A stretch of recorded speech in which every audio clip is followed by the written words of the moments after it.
Get your conspiracy hats on today, guys, because we have a live one. So many are now pointing out possible pandemic plans being laid out for the country as the hope of November is now lost. So what's happening in November? Oh yeah, it's the 2024 presidential election. With Donald Trump surviving an attempted assassination by mere millimeters, it's now very clear that he's now the fan favorite to win it all. But there are many that believe that this is the next play. And it might not be a conspiracy theory for long, as vaccines are already being discussed at this very moment. In fact, many experts in the field are already putting up warning signs that we may face another pandemic, one that would lock most, if not all of us at home, a health crisis that would happen right around the end of the year. Now, coincidentally enough, that's when our presidential election is happening. And just weeks ago, we were told about how good Moderna is with making quick and safe vaccines, which begs the question, where are they going with this narrative? This reminds me of the decision from the Wisconsin Elections Commission to maintain absentee ballot drop boxes. You guys remember that these were very controversial during the 2020 presidential election, as it gave way to a lot of ballot stuffing. But listen to what mainstream media is telling you about this virus and the possible preparations for it.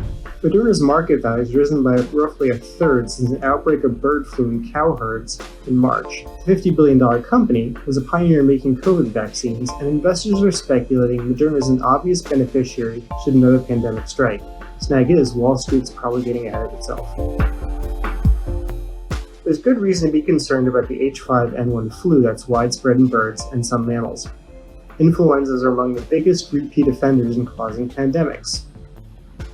Moreover, Moderna's mRNA technology can design vaccines quickly and scale up production.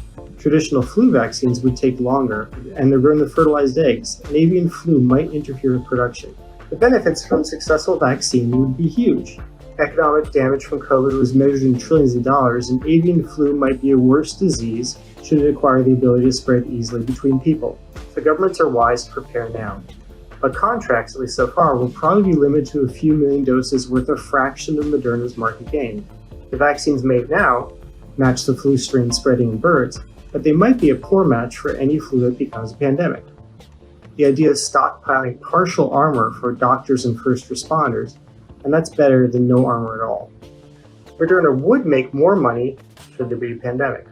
But even then, it's hard to justify the rise in Moderna's stock. I believe it was a little humorous to think about a coming pandemic and talk about the stock market so easily. Now, note that even these reports are saying that the bird flu isn't a virus that's easily transmissible to humans. It's like preparing for a problem that doesn't exist. At least it hasn't existed until they questioned how this can be transmitted to humans. Many doctors have already confirmed that if left alone, there's a high possibility that we never see this virus as a threat to humans. But note the important part here of leaving this virus alone. Now, we also have to consider how these big pharma companies would create an effective vaccine if they're not sure how this bird flu would mutate. So that one opens up the question of gain-of-function research all over again, doesn't it? Which brings us right back to square one if we're talking about a pandemic. The narrative is eerily similar to the plandemic that we saw just a few years ago, a health crisis that many also believe affected the presidential election. By the way, guys, if you haven't already, please take a second, hit the like button for the video. And thank you so much for subscribing and sharing these videos. It really helps us to get the truth out there. So Dr. Peter McCollough, he's a physician and scientist that has come out to say that it's probable that Democrats take advantage of a bird flu pandemic. Officials at the Food and Drug Administration are taking precautions in the case of the current strain of bird flu, just in case it spreads to humans on a large scale here in the U.S. The FDA commissioner testified on Capitol Hill yesterday and claimed that while the threat to humans is low and dairy products are safe, agencies are working to shore up countermeasures. So far, there have been just 2 documented cases of human infections in the U.S., one from exposure to dairy cows and the other following exposure to poultry. So joining me now is Dr. Celine Gounder. She is the editor-at-large for public health at KFF and a CBS News medical contributor. Good to see you again, Doctor. So the bird flu, as this story sort of develops, how concerned should we be? It doesn't very frequently jump to other species, but we are seeing it now in cows and a couple of people. So from the perspective of the food supply, so dairy products, beef, preliminary testing has shown that the food supply is safe.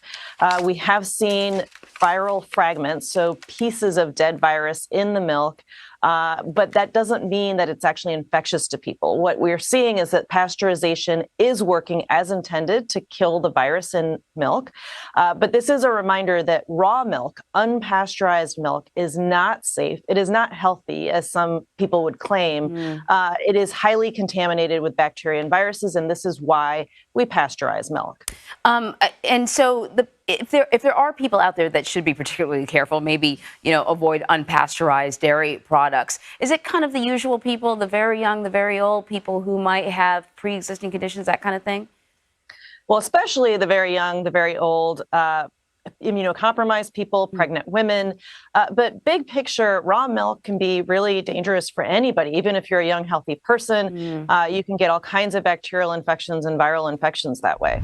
So the idea is that the threat will be heard from all forms of media and how this can affect humans and livestock. It can go down a road where they tell us of a pending food shortage, one that plays into how birds would need to be culled in order to get ahead of the virus. Even though bird flu hasn't really killed as many animals as we'd be led to believe. He also emphasizes that vaccines should not be pushed as a solution both for these animals and for humans. The problem we have now is that the wheels have already started to turn. It's happening a month before the 2024 presidential election, and it's called the International Bird Flu Summit. Does that just sound a little bit fishy to you guys? Now again, I gotta repeat that this is literally happening a month before we are supposed to be deciding the next president of the United States. So let's just see what they have in store in this summit, shall we? So right off the bat, it says here, mass fatality management planning.